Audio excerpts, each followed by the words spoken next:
Écoutez, merci d'être venu. Et je vais essayer d'expliquer ce problème de l'euro, c'est-à-dire de la naissance de l'euro. Parce qu'il faut se rendre compte d'une chose, c'est qu'au début, il n'y avait pas une idée claire de tous ces problèmes de la monnaie unique.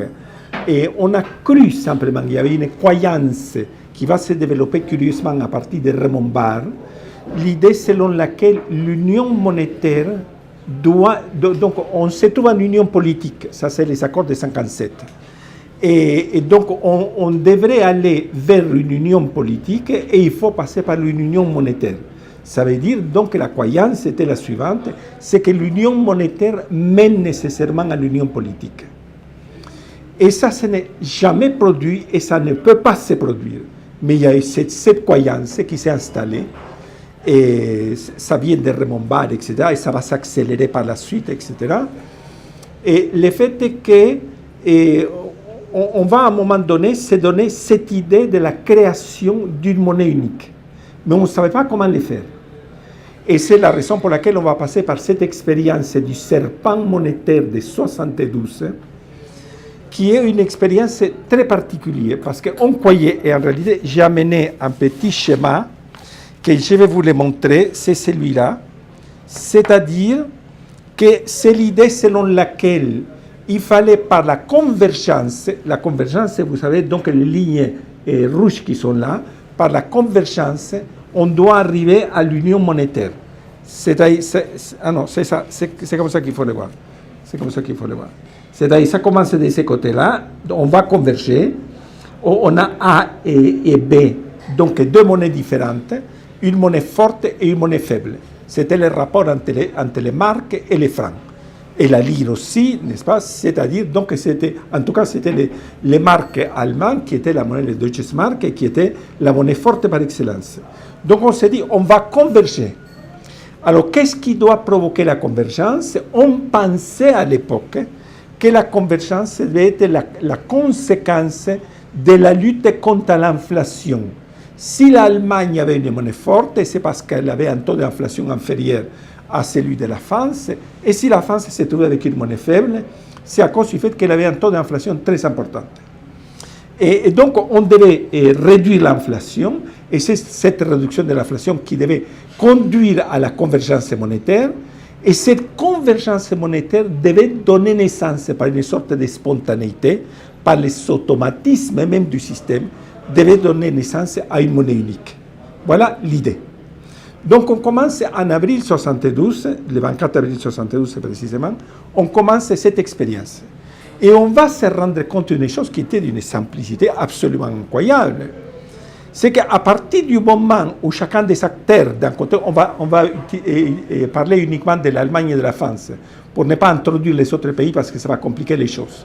Il faut savoir donc que c'est l'Allemagne, c'était la monnaie forte, et les francs étaient la monnaie faible, avec la lire italienne, c'était les deux monnaies faibles. Et les deux monnaies moyennes, c'était les francs belges et les francs luxembourgeois, et une autre monnaie forte, c'était donc celle des Pays-Bas, la monnaie des Pays-Bas. Et donc, si on regarde ces rapports simplement, on va se rendre compte qu'on va commencer cette expérience, et le problème est le suivant. Parce que ce qui en réalité détermine la valeur d'échange d'une monnaie, ce n'est pas les taux d'inflation, ça n'a rien à voir. Ce qui détermine le taux d'échange d'une monnaie, c'est l'offre et la demande sur le marché international. Ça veut dire, si par exemple les marques étaient fortes, c'était tout simplement parce que les marques étaient surdemandées, et si les francs étaient faibles, c'est tout simplement parce que les francs n'étaient pas assez demandés. Alors donc chaque pays avait à l'époque ses propres réserves en devises, c'est-à-dire en dollars, des réserves en dollars. Donc qu'est-ce qui va faire la France tout d'abord? Elle va commencer, parce qu'elle va se rendre compte qu'il y a un problème de marché. Elle va se rendre compte donc qu'il fallait qu'elle achète sa monnaie. Et en achetant sa monnaie, pour pouvoir la faire monter, ils vont découvrir très rapidement les automatismes du système. C'est-à-dire le fait que c'était l'abondance d'un côté des monnaies sur le marché international ou la rareté des monnaies sur le marché international qui déterminait la valeur d'échange de ces monnaies sur le marché international.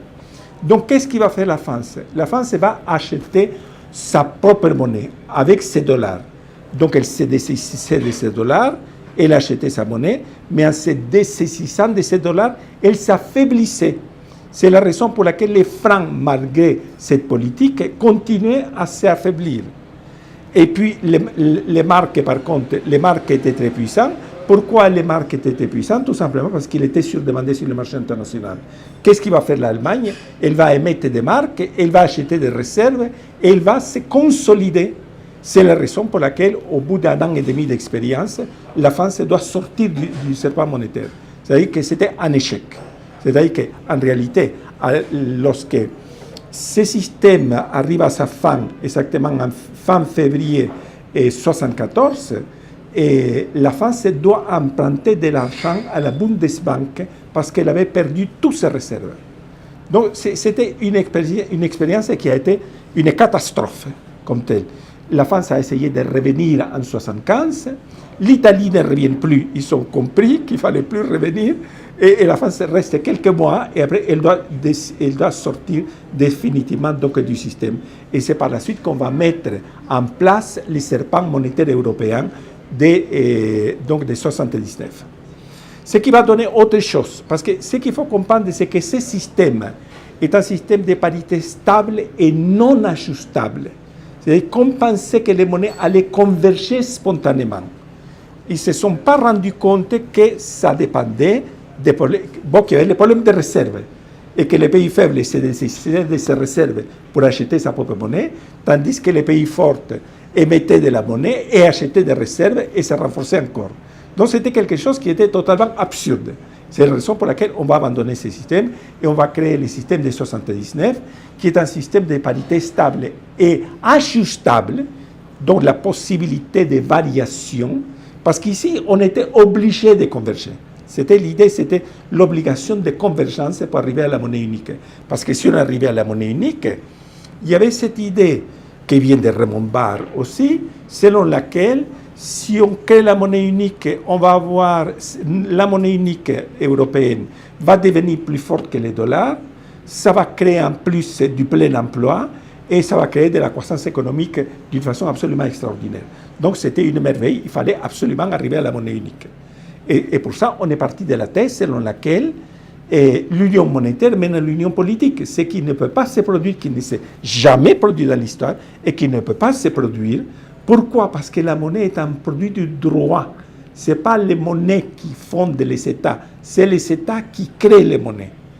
Et ça, Aristote l'avait très bien vu. Et c'est la raison pour laquelle il nous dit dans ce texte que la monnaie en grec s'appelle nomisma, qui vient de nomos droit. C'est le droit qui crée la monnaie et qui doit créer la monnaie. Parce que de la même manière qu'un État produit du droit, il doit pouvoir produire sa propre monnaie. Et c'est l'idée de la souveraineté monétaire qu'il va développer. Et alors, donc, on n'a pas réussi avec cette expérience. On va donc faire l'expérience de 1979 du système monétaire européen, qui était à son tour un échec, mais qui n'a pas été aussi rapide que celui-là, parce que celui-là a été d'une violence absolument incroyable. Donc, qui fait que la France commence à s'endetter à cause précisément du serpent monétaire, de l'expérience du serpent monétaire, parce qu'elle doit emprunter donc des réserves à l'Allemagne, etc., etc. Et donc, pendant toute la période du système monétaire européen de 1979, parce que si on l'appelle serpent, c'est tout simplement parce que les monnaies devaient évoluer, comme je l'ai mis là, avec ces signes noirs. Vous voyez, ça devait faire une sorte de serpent dans les tunnels. Ça fait partie de la cartoon sculpture qu'on appelle, c'est-à-dire de la culture de la BD. C'est cette histoire de serpent monétaire. Mais en réalité, c'était simplement un échec à l'état pur. Donc, mais on va continuer avec l'idée de se dire qu'il faut créer la monnaie unique.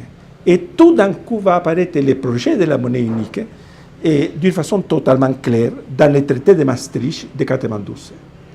Mais qu'est-ce que c'est que ce système? Parce qu'en réalité, ce système est un système qui se ressemble terriblement au franc CFA. Or, le franc CFA, ce n'est pas une réussite, c'est un échec à l'état pur. Qu'est-ce que ça va donner? Comment ça va se construire? Le système de la monnaie unique, donc l'euro, va commencer. Il est tout d'abord théorisé totalement dans les traités de Maastricht. Et vous savez donc qu'il y a deux articles qui sont très importants. C'est les 102 et 102A du traité de Maastricht et les 16 des statuts donc de la Banque centrale européenne et du système européen de banque centrale, dans laquelle va apparaître cette idée de base. Quelle idée selon laquelle la Banque centrale européenne n'a pas le droit d'émettre de la monnaie. Elle a le droit d'accorder ces droits. Et à qui elle accorde? Aux pays excédentaires, tout simplement. Et les pays excédentaires, ils donnent en échange, parce que le problème est le suivant, pour que les choses soient plus claires. En principe, chaque pays a sa propre monnaie dans le système de l'euro, de la monnaie unique, a sa propre monnaie dans le sens que, par exemple, chaque billet de banque a une lettre, et cette lettre qui détermine, qui indique quel est le pays d'origine. Parce qu'il n'y a que la Banque centrale nationale qui a le droit d'émettre sa propre monnaie. Donc chaque pays a sa propre monnaie, en principe. Par exemple, la lettre X, c'est la Belgique. La lettre Y, c'est la Grèce. La lettre Z, c'est la Belgique. X, c'est l'Allemagne. U, c'est la France. V de victoire, c'est l'Espagne. Et S, c'est l'Italie, etc., etc. Donc chaque pays a sa propre monnaie. Alors, lorsque par exemple l'Allemagne va émettre de la monnaie, elle émet de la monnaie avec la lettre X. Lorsque la France émet de la monnaie, elle émet de la monnaie avec la lettre U. Et si vous regardez par exemple les billets que vous avez dans votre poche, vous allez voir que l'essentiel des billets que nous avons, c'est des billets avec des lettres U. Parce qu'après, il y a des billets qui vont circuler dans d'autres pays, etc., etc., et ça va créer. Donc, mais le problème, la chose essentielle est la suivante. C'est le fait que les pays excédentaires ont la possibilité d'acheter leur propre monnaie. Elles payent avec leurs dollars. Elles donnent à la Banque centrale européenne des dollars en échange. Voyez? Tandis que les pays déficitaires n'ont pas le droit de produire de la monnaie. Donc, ils doivent s'endetter. Parce qu'ils ont besoin de monnaie. Ils vont s'endetter. Si vous regardez simplement les chiffres, par exemple, en 1999, donc l'année d'avant, et plus précisément l'apparition de la monnaie unique en 98, je veux dire, la dernière année, avant l'existence de la monnaie unique, parce que la monnaie unique commence en 99, précisément, le 1er janvier 99. Donc l'année précédente, la France va se trouver non seulement avec un excédent, avec à ce moment l'excédent le plus important dans la communauté, avec 36 milliards de dollars, tandis que l'Allemagne va se trouver avec un déficit de 3,6 milliards de dollars en balance de comptes courantes, c'est-à-dire les services plus les marchandises. Et puis de l'autre côté, donc, il y a le fait que la France va se trouver à ce moment-là avec un endettement, une dette de 787 milliards d'euros. Donc à l'époque, c'était un écu. Donc ça va devenir l'euro. Et tandis qu'actuellement, par exemple, à la fin de 2017, on va se trouver avec une dette de 2250 milliards de dollars. Donc la France tout ça, ça a été l'endettement dont la France est obligée de faire parce qu'elle a besoin de la monnaie. Si elle n'a pas de la monnaie, elle va se trouver en rareté monétaire. Et si elle se trouve en rareté monétaire, il n'y a plus d'activité économique. Donc elle doit emprunter, par exemple, cette année, la France va emprunter pour 195 milliards d'euros cette année. C'est quelque chose d'énorme. Voyez? Donc le problème, c'est que l'Allemagne va devenir un pays excédentaire. Pourquoi l'Allemagne? Parce qu'on ne savait pas au début que l'Allemagne allait devenir un pays excédentaire. Parce que le premier pays excédentaire, avant l'apparition de la monnaie unique, c'était la France, le premier pays excédentaire avec cet excédent de 36 milliards de dollars dont je vous ai parlé. Le deuxième, c'était l'Italie qui avait un excédent de 20 milliards de dollars, etc. Donc l'Allemagne, qui était en déficit, va se trouver tout d'un coup et va devenir un pays excédentaire. Pourquoi? Tout simplement parce que si vous regardez bien la carte, l'Allemagne se trouve avec des frontières avec des pays qui ont des salaires très bas. Et donc l'Allemagne va pratiquer avec ces pays-là, avec la Pologne, avec la Tchéquie, avec la Slovaquie, etc., et tous les autres pays de l'Est, etc., et elle va pratiquer de la sous-traitance. Ce n'est pas de délocalisation. La délocalisation, c'est ce qui pratique la France. Par exemple, Renault produit la Mégane en Roumanie. La Roumanie est une voiture faite en Roumanie purement. C'est made in Romania. Et, tandis que l'Allemagne, par exemple, si vous prenez la plupart des voitures allemandes sont produites à 80% de parts dans les pays de l'Est. Elles sont montées en Allemagne. Donc l'Allemagne paye des coûts de production pour les parts de voitures qui sont les moins chers possibles. Et c'est la raison pour laquelle elle est de plus en plus concurrentielle. Vous vous imaginez, par exemple, que l'année dernière, l'Allemagne s'est trouvée avec un excédent. L'excédent commercial, je parle maintenant de commercial, l'excédent commercial le plus important du monde, plus important que celui de la Chine, indépendamment du fait que la Chine a exporté l'année dernière pour 728 milliards de dollars de plus. L'Allemagne se trouve avec un excédent énorme. Et bien entendu, ça va faire que l'Allemagne va devenir surconcurrentielle. Et comme elle est surconcurrentielle, elle a des moyens pour pouvoir acheter sa propre monnaie, tandis que la France est obligée de s'endetter. C'est la raison pour laquelle tous les pays du sud de l'Europe sont surendettés. Et à l'exception, les seuls qui arrivent à avoir actuellement un excédent, en tout cas, c'est l'Italie, qui arrive à avoir un excédent. Pourquoi? Parce que l'Italie a une fenêtre sur les pays de l'Est. Et dans le sens, ce qu'on appelle l'arrière-cour économique, cet arrière-cour économique qui constitue le pays de l'Est, vous voyez, pour l'Allemagne, ce qu'on appelle en allemand, on appelle le Hinterland, qui est un terme que nous utilisons en langue française aussi. Donc, ce Hinterland que l'Allemagne exploite d'une manière absolument terrible. En plus, il faut savoir que la France est le deuxième contributeur net de la communauté, avec 7 milliards et demi d'euros, qui sont donnés aux pays de l'Est, qui permettent donc de construire toute l'infrastructure des pays de l'Est, qui permet donc à l'Allemagne de pouvoir rentrer facilement dans les pays de l'Est, de pouvoir donc pouvoir commercer, pour pouvoir faire sa sous-traitance avec les pays de l'Est. C'est-à-dire qu'en plus, la France subventionne cette infrastructure avec donc sa contribution. Le premier contributeur de la communauté, c'est l'Allemagne, avec 9 milliards et demi. Et la France avec 7 milliards et demi, et vient par la suite l'Italie avec 4 milliards et demi, après vient la Hollande avec 3 milliards et demi, etc. Vous voyez? Donc en tout état de cause, la France contribue en plus à subventionner cette politique de sous-traitance. C'est ce qui fait que, bien entendu, les choses ne peuvent pas continuer comme ça, et qu'il faut à un moment ou à un autre sortir de l'euro. Mais pour sortir de l'euro, il faut, parce que la chose est très difficile. Vous avez vu ce qui se passe actuellement en Italie, et que les partis politiques qui viennent d'accéder au pouvoir ont parlé de sortir de l'euro. On leur a interdit de sortir de l'euro. On leur a dit que non, parce que l'Allemagne elle a besoin de toute façon de continuer à maintenir cette suprématie. Cette suprématie se voit d'une façon absolument impressionnante au niveau du Target 2. Les Target 2, ce sont donc en réalité ce qu'on doit à l'Allemagne. C'est ce qu'un pays doit, parce qu'on achète à crédit.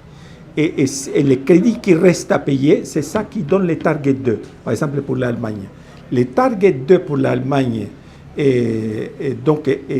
a été pour le deuxième semestre 2008, a été de 950 milliards d'euros.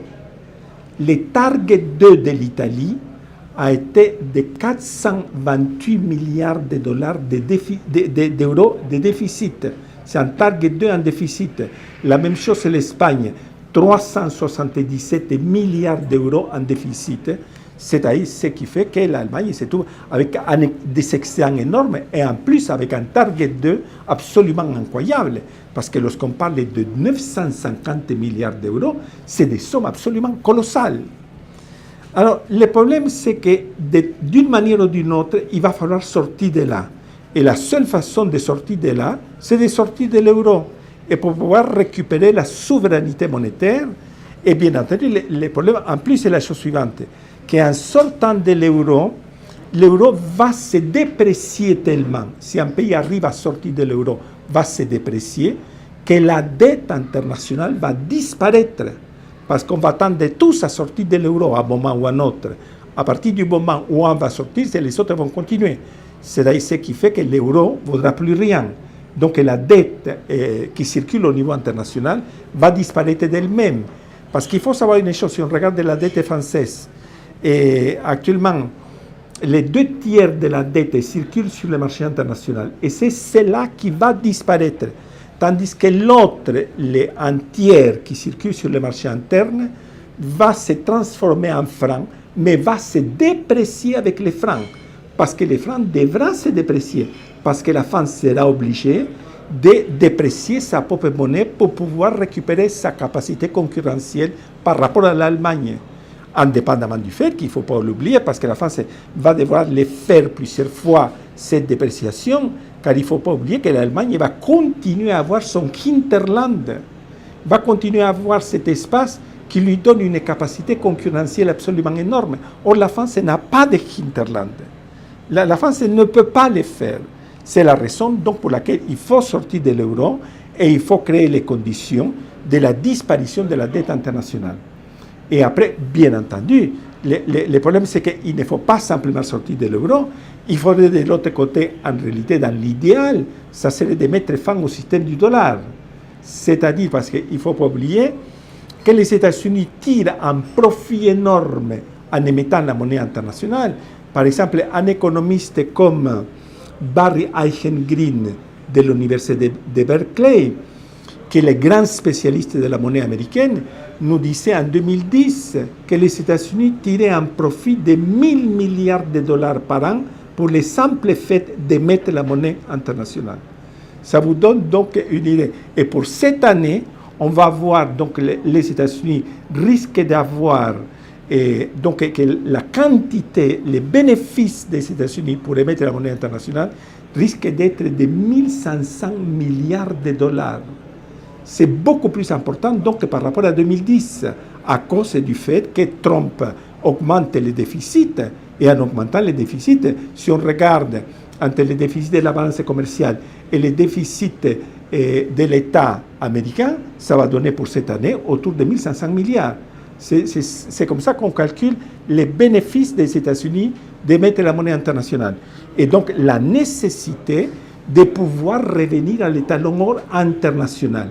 Et de ce point de vue-là, il est tout à fait évident que la France est très avantagée parce qu'elle détient, après tout, en termes réels, la deuxième réserve en or du monde, indépendamment du fait que Giscard d'Estaing en a vendu 728 tonnes d'or. C'est quelque chose d'énorme, voyez. Donc, indépendamment de ça, la France détient la deuxième réserve. La première, c'est l'Italie. La deuxième, c'est la France. Pour ce qui est les réserves prouvées, ce qu'on sait réellement. Parce que l'Allemagne détient en principe 3400 tonnes d'or, mais l'essentiel de son or a été déposé aux États-Unis et en Angleterre.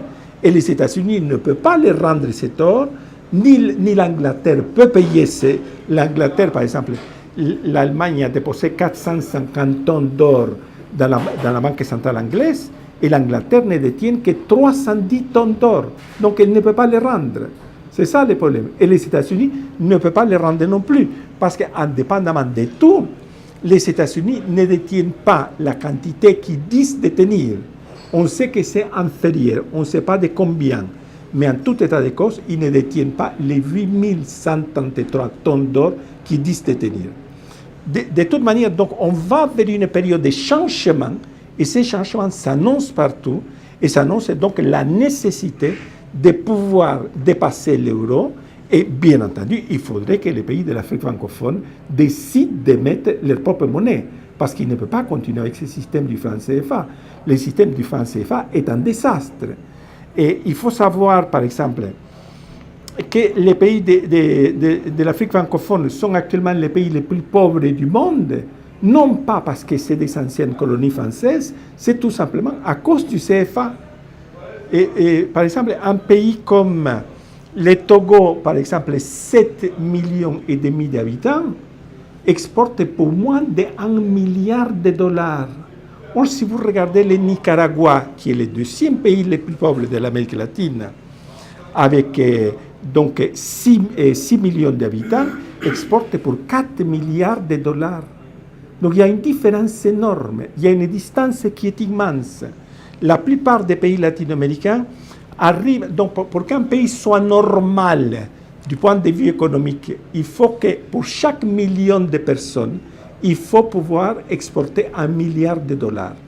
Par exemple, le cas actuellement, je ne sais pas, de la République dominicaine, 8 millions d'habitants, 8 milliards de dollars d'exportation.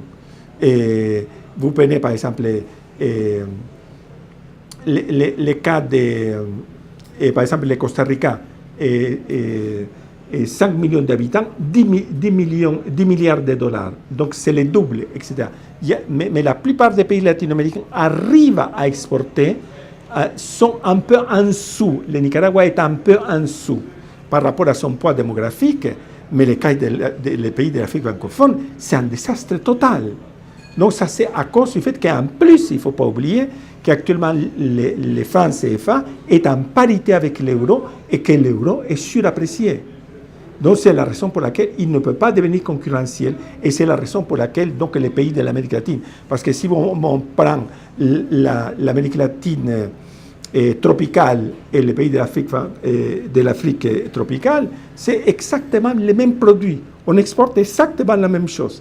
Simplement que les pays latino-américains sont plus concurrentiels à cause du fait du dollar. Tandis que l'euro, donc parce que il ne faut pas oublier que la Banque centrale européenne détient cet instrument avec les réserves de dollars qu'elle reçoit des pays excédentaires, de pouvoir acheter sa propre monnaie pour pouvoir éviter une sous-dépréciation de sa propre monnaie. Donc maintenir une monnaie la plus forte possible à chaque fois. Voyez? Et donc, c'est-à-dire, on se trouve devant la nécessité d'un changement monétaire et ce changement monétaire devra arriver nécessairement. En tout état de cause, l'expérience de l'euro a été un désastre total, a été un bénéfice absolu pour l'Allemagne. L'Allemagne ne l'attendait même pas, même lorsqu'en 1995, le chancelier Kohl a décidé que cette monnaie devait s'appeler l'euro et pas l'écu pour ne pas rappeler l'ancienne monnaie française.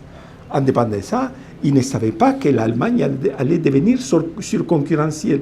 Pourquoi? Parce qu'on n'a pas vu la carte allemande, qu'elle a des frontières avec des pays de l'Est, avec des salaires absolument ridicules. Voilà donc ce que je voulais vous dire. Merci.